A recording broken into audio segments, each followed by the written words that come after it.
Okay, I just did a video on choosing a bug out location or resistance patrol base site. And I thought about it.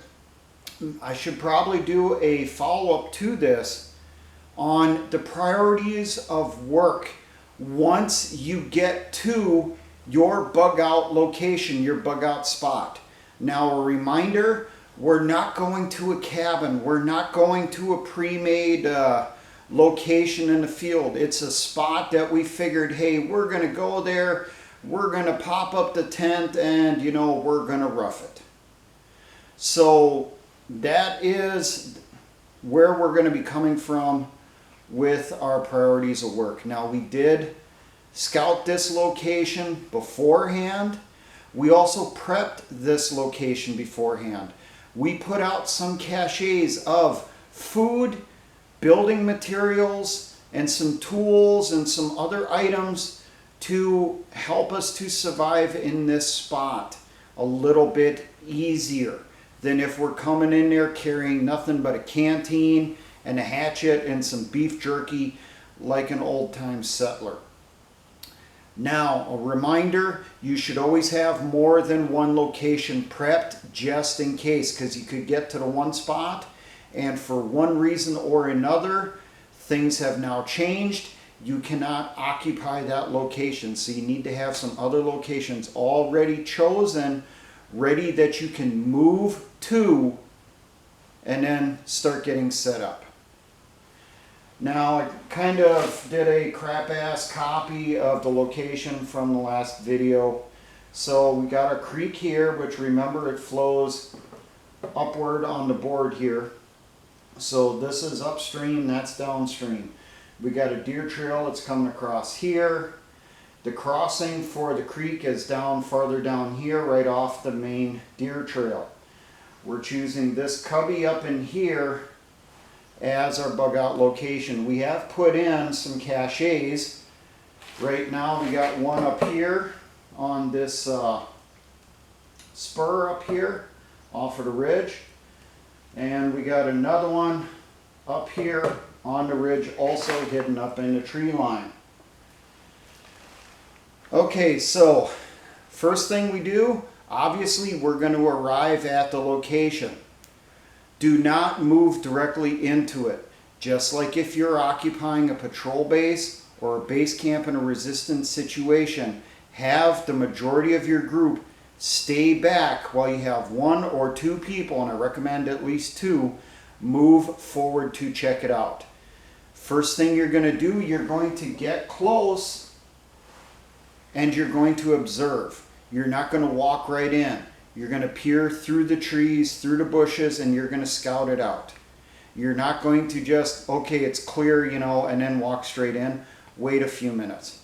5 minutes, 10 minutes, up to you. Maybe have a pair of binoculars with you. Scan. Is there any sign of anyone in the area, anyone having been there recently? If there isn't, come out of the trees, and then come in and check the area over. Make sure it's still good enough for you to occupy. At that point, you are going to go through and set a LPOP, listening post, observation post, someone who's going to be on watch. For right now, that person is going to be put on a location where they can observe the most likely avenues of approach into the site. Give them a radio. It's still early in the event. You should still have the batteries working for that walkie-talkie. Have one at the base camp that you're setting up, your bug out location. One up there on your listening post, observation post. If you got more than one easy access into that area, put in more than one LPOP. But it's going to be based on how many people you have. If you're just coming in there as a family, a father, mother, and some kids, well, it might just be one of the kids, the oldest one, who's more, or whoever's more reliable, is going to be on that LPOP at first. So we determined we're going to put an LPOP on the spur up here. So for right now,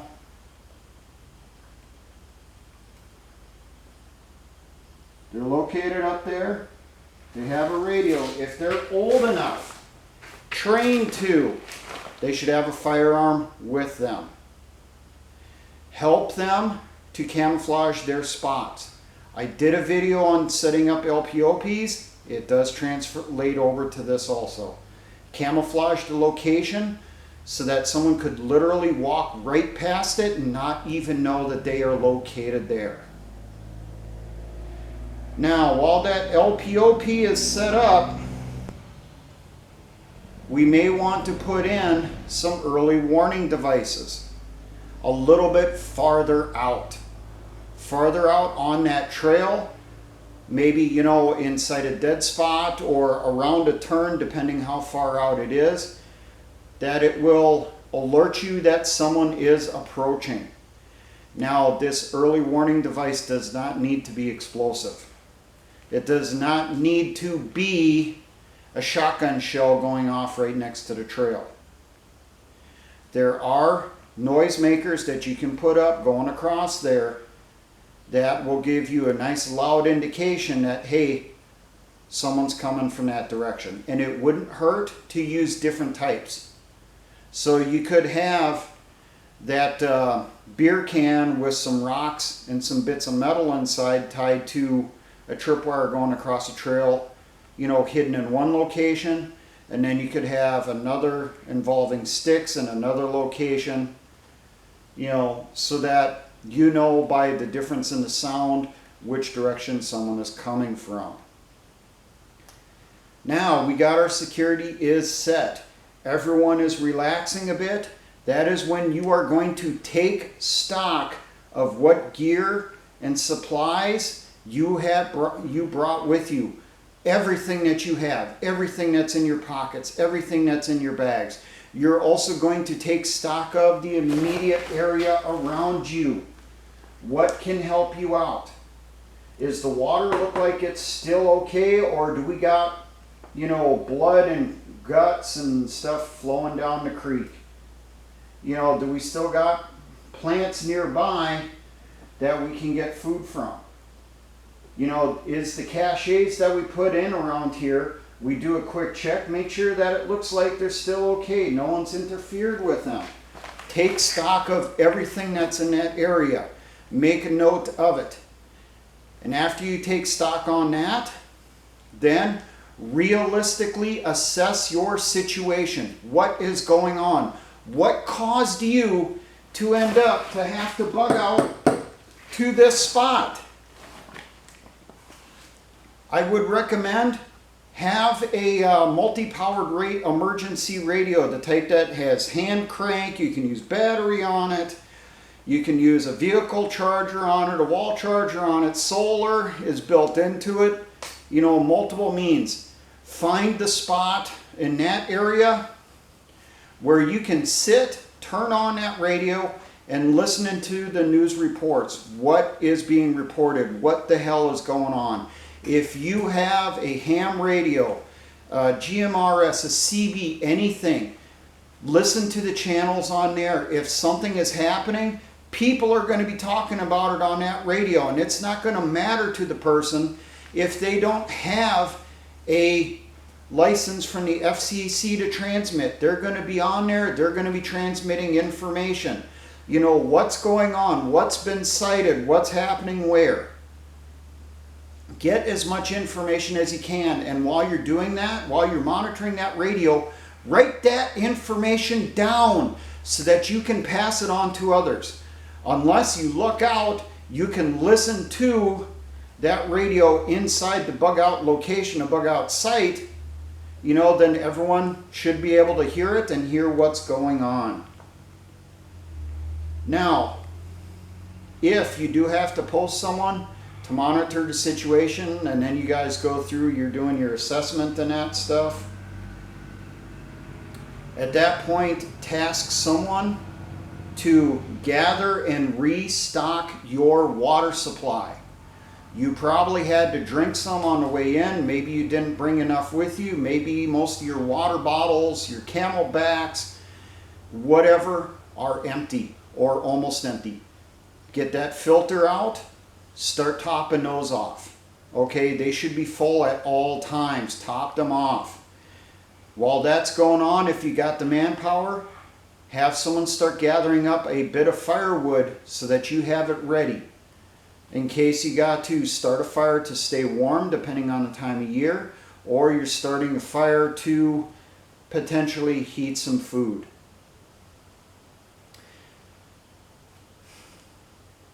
Now, while that is going on, remember, rotate the person up on the LPOP, the listening post observation post, every so often, like every hour, hour and a half, 2 hours, whatever you come up with. I would not recommend going over 2 hours, especially as civilians, because people are going to get bored, and as they get bored, they pay less attention to what's going on around them. So rotate people out. Now, after you got some firewood, your water's resupplied, you've assessed the situation, you've taken an inventory of everything you have on you and everything that's in the area, that's the point when you're going to go through and start improving the site, at least putting in, you know, the initial basis for it. So you're going to go through, you're going to put up your tent, you know, have someone working on that. You know, this is one of those jobs that if it's kids, they should have no problems putting up the tent as long as they're old enough. Task them with doing that. Make sure everybody has a task, everyone has a job. Okay, so we got a couple tents that are going in.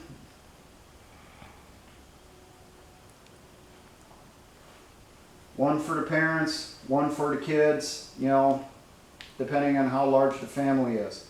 While the kids are setting up the tents that were strapped to the bags or that were inside the vehicle, that is when someone is going to have to put in a latrine, and I suggest that is one of the first things you put in when you start improving your area. Remember the distance from your site, downriver, downstream, downslope, from your potable water source, or at least where you're going to draw from your water from. So we're going to put our field latrine up here. Now, something that you can do, pretty simple. You dig your hole. Okay, it's hidden up here in the trees a little bit. Take the dirt, put it as a berm going around on 3 sides.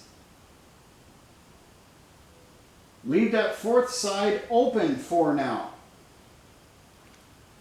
And we'll get to that a little bit later. Now, a lot of people will say, you'll see in a lot of books, leave an entrenching tool and some toilet paper at your latrine site. I don't recommend that, because if you do get chased out of the area, you then lose that roll of toilet paper, you lose that shovel. So bring those back with you and make sure everyone knows when they go to use that latrine that they know where it's at. They know to bring an entrenching tool with them, know to bring their own toilet paper. If they don't want to use toilet paper, use leaves and point out to them which trees, which bushes they should not grab leaves from. You don't want to end up grabbing a handful of poison oak, a handful of poison ivy, a handful of poison sumac, or some other noxious type plant that's going to rip your butthole apart right after you do your class 1 download. You take your dump. Now we're also going to go through here. We'll set up our area for our fire pit. And then we're going to do a little bit of planning about for in the future, or depending on the time of year, we're probably going to want to put in a heat deflector. Just a quick dirty one for now to shield the light, the flickering and that stuff from the flames, cut down on it so people aren't going to see it from farther away. And it also will direct heat in the direction you want it to go. Ideally you want the heat deflector immediately opposite your shelter to deflect the heat into the shelter, but we're not at that point yet. We're still at the initial setup. So everything's set up. We got the basis down. Now we're going to eat, have our first meal, and we're going to rest. This might be the time that you might want to do a basic heated meal. Heat up some water, have some of those freeze-dried rations, pull out those MREs, you know, get them going so that everyone gets some hot food into them. And then get some sleep, rest for the rest of the day. Remember, continue the rotations on that listening post, observation post. It's still in the beginning, so the shifts should be shorter. After you've been there for a while and people are used to it, then you can start increasing the amount of time on those rotations on that listening post, observation post. Later on, you'll be able to bump it up to 2 hours, 3 hours, 4 hours, whatever you come up with for your rotations, depending on the number of people you have. Now, some notes. Monitor the radio for information as long as the information is still going out. Depending on the scenario you're dealing with, there could be a time where radio traffic is just going to cease. You're not going to have those radio stations putting out the emergency broadcasts anymore, and even after a while, you may not even get information on that ham radio, that CB, or shortwave anymore. It could stop. When that happens, then monitor it, you know, at set times during the day, usually in the morning, in the evening, just to see if anyone transmits. That's long term from this point forward. Now also, after you occupy the location, stay armed at all times. Keep your firearm with you. Your pistol on your hip, your rifle, your shotgun slung across your back, your bow across your back, knife on inside a scabbard at your belt.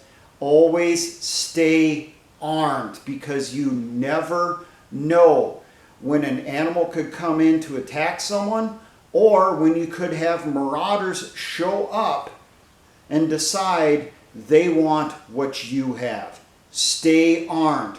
Also stay alert. Head on a swivel, even inside the camp. You want to be a little bit paranoid, because that will keep you alive long term, and that's what matters. Also, never leave the camp alone. Always groups of 2 or 3. Never a single person going on their own unless it is absolutely dire necessary. You have absolutely no choice.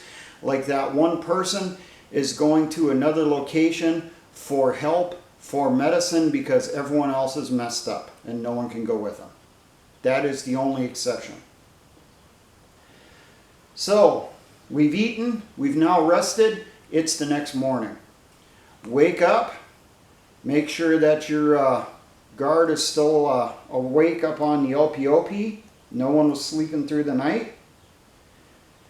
Go through, reassess the situation. Pull that radio out again, listen to it, find out what's going on. Make that decision. Are you going to stay here, or are you going to move, or are you going to head back home because the trouble has passed? You make the decision you're going to stay there. Well, that means you need to start working on those improvements in that area. So, first thing that you're probably going to do at this point is you're going to pull your first cache. That cache should have the items that you couldn't bring with you. This very first cache. So it should have some tools that you can use for improving the area. Some materials for use to improve the area. So it could have some tarps, it could have some plastic, some chicken wire, maybe some stakes, rope, 550 cord, whatever you determine, sandbags, whatever. It should also have tools. You know, maybe you brought a little hatchet with you, but you got an axe, you got a D-handle shovel, you got a sledge, you know, out there ready for you to use to help to improve the site. And I would also recommend, if you're in the woods, have some type of saw. Not necessarily a chainsaw, because you need fuel for chainsaws. There are two-person saws, you got limb saws, you got two-man buck saws. You know, the old style stuff they use to cut trees. You're not going to be cutting a 2-foot diameter tree, but you might end up cutting trees that are, say, 8 to 10 inches, maybe 12 inches in diameter, depending on how you're going to improve the site, depending on how long you think you're going to stay there. So you're going to need the tools to be able to do the job. If you're going to do any type of work doing a cabin, you're going to want to have a hammer to do it. You're going to want to have a hand drill that you're going to be able to drill through those logs so that you can hammer through the pegs to hold the logs together before you go through and do the chinking and all that stuff between the logs. This cache is also going to have larger cook gear, more than your mess gear, more than your mess kit. Hell, maybe it's going to have some camping camping eating utensils, plates, bowls, cups, you know, coffee pot, all that stuff in there too. And it should also have food, additional food. Think of more of your bulk type items, some additional medical ammunition, maybe some spare magazines, work gloves, basically anything and everything that you can think of that you're going to need in the beginning as you're getting set up. Your other caches are primarily going to be those expendable items you're going to need, like food, medical, ammunition, and all that stuff. So the first cache that we've decided we're going to pull is going to be this one up here, which is where we located our LPOP, and we did that for a reason. When we pull that cache out, we're not going to fill this hole back in. That hole is going to be the start of the position we're going to build there for the LPOP, where we're going to dig down a bit more, and we're going to put a covered position in that area so that someone can look out of, a little bunker. We bring those cases back, get what we need. Now, we've done that. We're also going to start, that's when we're going to issue out the tools, and we're going to make the decision, okay, now we're going to gather building materials. We're going to look for trees, we're going to look for rocks, you know, whatever we decide. And we're going to start sending out our work parties to doing that, or for doing that.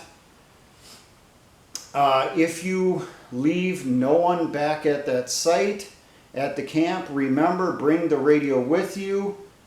So you got one hand held at least with your work party, one hand held up at that listening post, observation post, and let that listening post, observation post know that no one's back at the camp, because we're all out getting building materials, or we're all out, you know, doing whatever task. So we're going to go through the area. We're going to cut logs and that stuff, some trees, and we're going to bring them back here. Nothing real big, just big enough that we can put in at least a decent lean-to shelter. So we're either going to set up the shelter in here right away, or we're going to go through, take down the tents, whatever we decide to do. Maybe we'll decide to rearrange it, our camp. So we decide we're going to build our lean-to here. It's going to be fairly good sized. Heat's going to be deflected directly into it. This is going to be our little common area. And we're going to put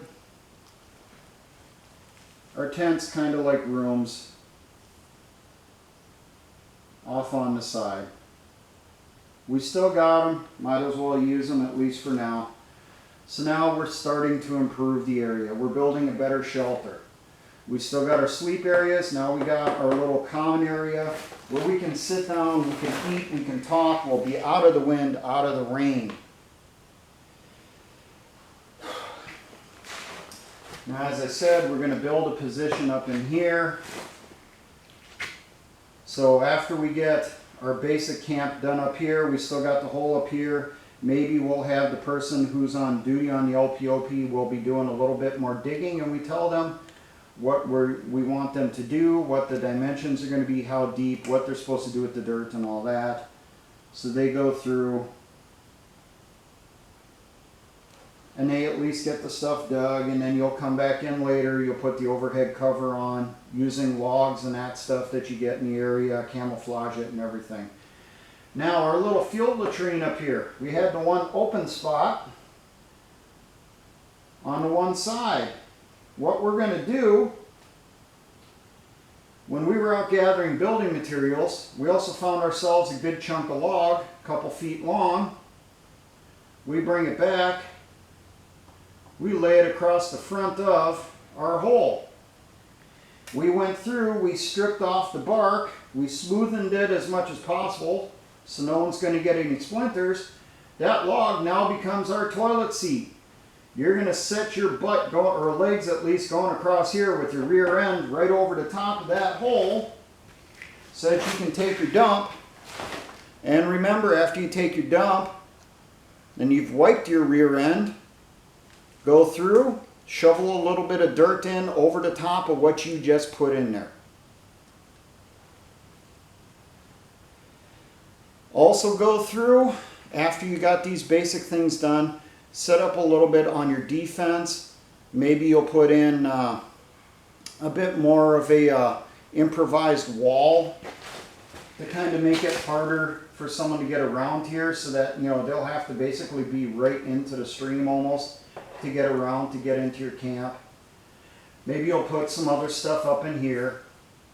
Maybe you'll decide, maybe dig a couple fighting positions up in the hills, up in here, overwatching the camp, so that if your LPOP does see a larger group come in, you know you're not going to be able to fight them off.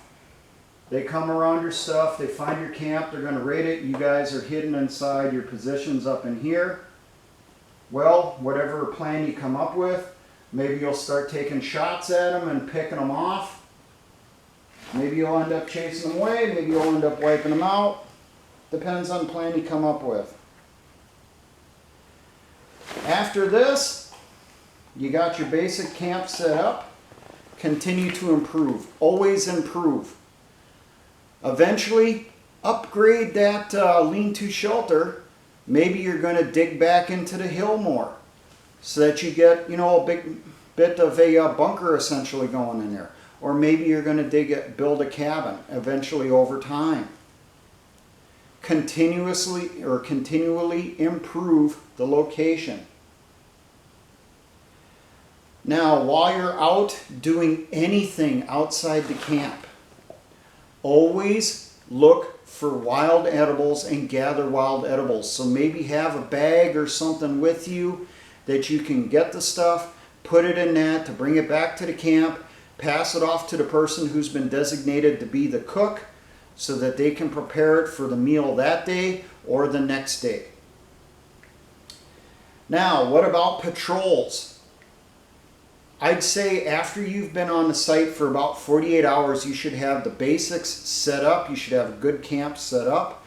This is the point when maybe you'll start sending out two-man patrols, two-person patrols. It could be a parent with a kid, and that kid should know that, hey, something happens to mom, something happens to dad, whoever it is that's on that patrol, or older brother, older sister, they need to run back to camp to warn everyone else. So, one thing that I thought about you could do is essentially a mobile listening and observation post for your patrol. You check an area, you check the trails, you're looking for traffic on the trails, you're looking for footprints and all that stuff.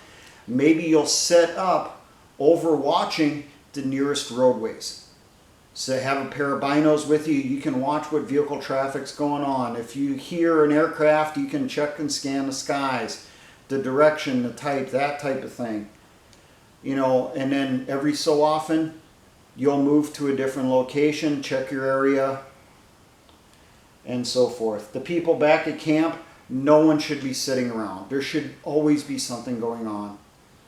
Kids can set up potentially fish traps in this stream here.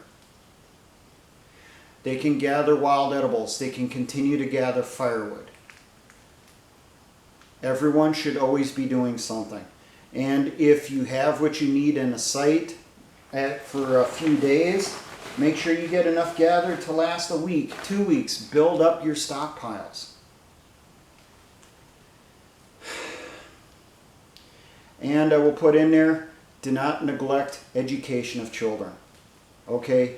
This is a time when you should be improving the skills that they already have on survival, plant identification, patterns for animals and that stuff so that they can better put in snares or hunt that deer using a bow that they made by hand. Continue to improve that stuff, and it would not hurt to, in some of the auxiliary caches beyond that initial the first one that you go after here, so maybe it's some of these others, have in there some magazines, have in there some books so that their education can continue. And it wouldn't hurt to put inside those cases too books that are going to help you out. Maybe have in there books like ditch medicine or emergency natal war surgery, or where there is no dentist, or where there is no doctor. These are all books that you can get on PDF. I recommend getting some paper copies, putting them out at each of your potential bug out locations. Have field guides for edible plants in your area, for the wildlife. I think one book that really should get recommended is the SAS Survival Handbook. It's been around for years. People have been recommended it. Have a copy of that already out there. If you don't have one, inside your bags. If you already have a small one in your bag, get another one to put inside one of those caches. Nothing wrong with having multiple copies. Now, I mentioned magazines. Think of outdoors magazines. Things like fur fishing game. Maybe your state Department of Natural Resources has a publication that's more than just entertainment, that explains, some actual stuff on the outdoors, like identifying plants or patterns of game, whatever. Include some old copies of that in there. And as people always keep putting in the comments, a copy of the Bible wouldn't hurt too. Have that stuff out there. Don't fill those caches with nothing but books, but if you got the room in there, put some in. And always, especially during summer and fall months, think about preparing for the winter. Think about ahead. So, drying fish, using heat, jerkying it, drying deer for the winter, gathering and drying the wild edibles, saving as much of the stuff that you have in the caches as possible, things like beans and rice. Try to save as much as you can for winter and have as much fresh stuff as you can during the summer. You'll never, ever have enough food to make it through the winter. Okay, every single thing you've ever read on pioneering and the early colonists, or just outright survival, fiction on prehistoric living and indigenous peoples, native peoples. If they were in a northern climate, they always talked about at the end of January or mid-January is when they start running out of food. February was always the month of hunger, and it stayed that way until you got into March, when things started to thaw, and then you started having plants starting to turn green. At that point, make sure you know which plants are coming out at that time of year that you can eat, because you are going to be ravenously hungry. because you will never store enough. It's an impossibility. That's just the way it always has happened through history. So try to store as much as possible. You know, use, as you're cutting the firewood and that stuff, you're putting it around here, making yourself a wall for shelter to cut down on winds and that stuff, and snow getting pushed in. And then you take it out off the top, you know, a little at a time, going around through the winter to try to stay warm. Winter time is the time when you're not really doing much because the weather, there's not much moving. You should have people still trying to find firewood, still trying to catch game, still trying to ice fish and that stuff. But winter time, there's a lot of downtime. There's a big reason why in Nordic countries and northern countries, you usually had a great big baby boom in the middle of summer. Well, it's because of winter, you know, people get bored and they got to do some things. They want to do some things, and hey, everyone's nice and close. So hopefully that gets you guys thinking on this stuff. I give you guys a bit of a list on what you should prioritize from most important to least important, you know, and then you just constantly keep working, constantly keep improving, constantly keep adding to your stockpile, constantly keeping watch for people that could hurt you and potentially people that could help you, other people that are in the area doing the same thing as you. You know, they're not necessarily going to be your enemy. Maybe they will be, but who knows? Maybe they could end up being friends and you end up helping each other out, sort of like they used to do during the early colonial days. You know, it's a crapshoot. Assess the person, see what they're like, monitor them and that stuff. Make your judgment off of that. Now, for all my engineer brothers in the Patriot and militia movements, always remember essayons.